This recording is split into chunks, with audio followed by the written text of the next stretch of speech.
Watching this video will allow you to save at least $10,000 or even up to 6-digit plus.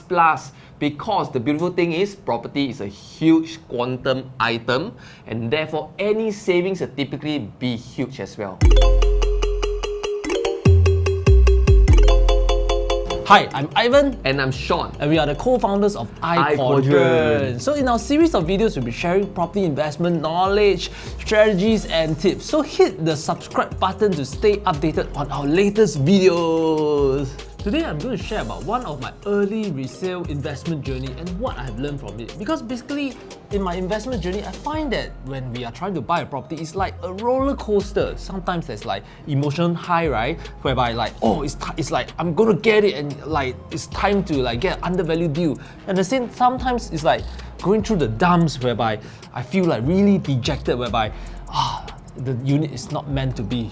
I think this is something that is very unique because, of course, buying property, there are very much two ways to go about it. You can either buy from developers with new launch, and you don't have all this drama. And of course, you can go into the resale market and yes, you have all this little bit of drama and emotional ride. However, that also just means that there's just so much more opportunity in this particular space because depending on how good you are at negotiating and playing the situation, that is where you are able to get significant savings.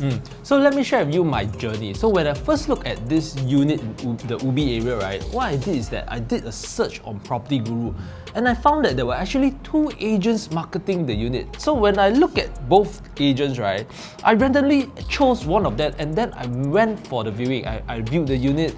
There were like a lot of windows and I felt very comfortable that this unit's like interior was okay, and it's like it will be easy to rent it out in the future. Therefore, I made an undervalued offer. And what happened was, I was rejected. Wait. So you said that you made an undervalued offer and it got rejected. Ain't that supposed to be the case? Why would anyone want to sell you at a lower price?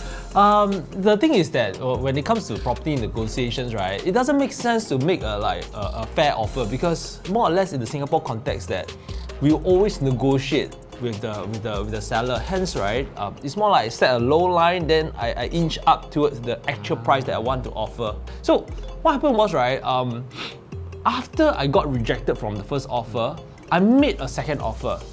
And then the seller actually took some time to think through and like to whether they want to accept. And what I received from the agent, right, is that the price was okay for them.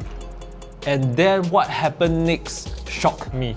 The seller took my offer and checked in with the other agent. And the other agent realized that the unit is under serious offer and mobilized all her contacts to find a buyer so that she doesn't lose the deal. Oh dear, but let me see, is that actually what really shocked me in fact is that the seller actually considered your second offer. Do you mind sharing how much the second offer, how much undervalued that you actually bought? Based on valuation, right, the unit is about 900,000 and I got like roughly about 10% off the valuation, which is about 800,000. So you basically got it like 90k to 100k below the bank valuation. Yeah, what I wanted, right, is actually like the 10% below the bank's valuation. That's insane. So basically that then makes it easier for you to sell in the future and of course then pocket this 90,000 to 100,000 when you sell it.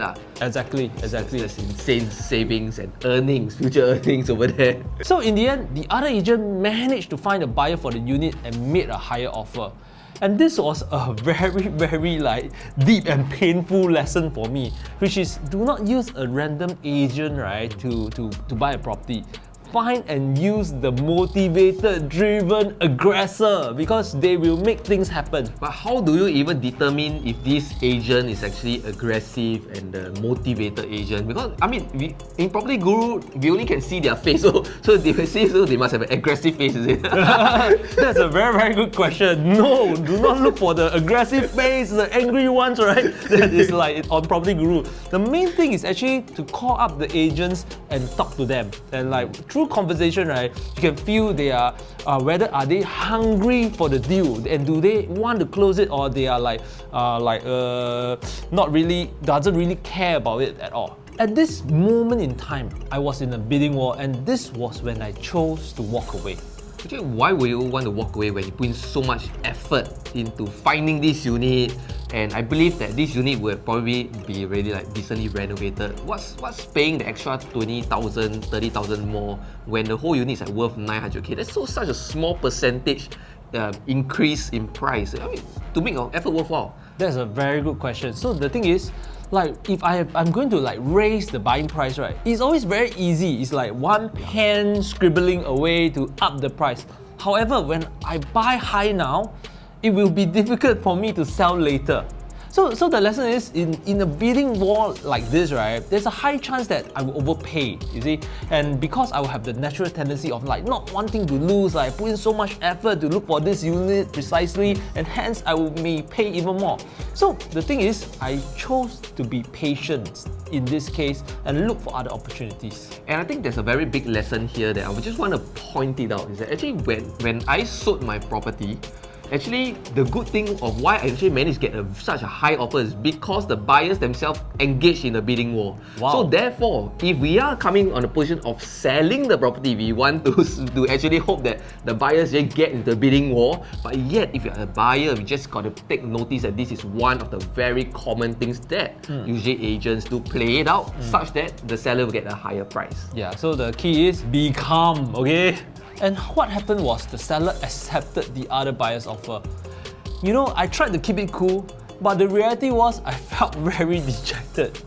And the thing is, after 2 weeks, a miracle actually happened. I realized that the purchase by the other buyer was subjected to loan approval from the banks, and they didn't get the bank loan. And that was the moment whereby the seller relented to my offer price and said yes. And that's how I got my undervalued deal. Ooh. Yeah. So there was a very, very big lesson for me through this experience. But before I share, if you have gotten value from this video, do remember to give us a thumbs up and also subscribe to our channel. So the thing is this, when we are talking about property investment in the resale market, right, it's actually like what Warren Buffett always say about baseball. You don't have to swing at every pitch. The trick in investing is to just sit there and watch pitch go by and go by. And the thing is, we just have to wait for the right one in our sweet spot before we hit it. There's no empire that's like going to call you out. And if people are yelling swing, just go for it, ignore them. Because you can ultimately wait for the best pitch that you want and then grab it. I think that's one of the most difficult things an investor can do, which is actually sometimes to not do anything and to even give up on this particular opportunity if it doesn't suit to your price point or your target price when it comes to even like stocks and all that. So this is something that is actually sometimes honed through experience. But I also want to put a caution over there, is that not doing anything can also result in you ended up not even investing at all. And you do not want to go into the extremity, right? So at the end of the day, of course, time in market is still really important, but then finding that right opportunity and taking the time to find the right opportunity becomes as important as well. So ultimately, do not overpay. So do share with us and comment about any opportunities that you actually walk away from that turn out to be either the right decision or the wrong decision. And we'll love it if you can like our videos, and we'll see you next time. Bye.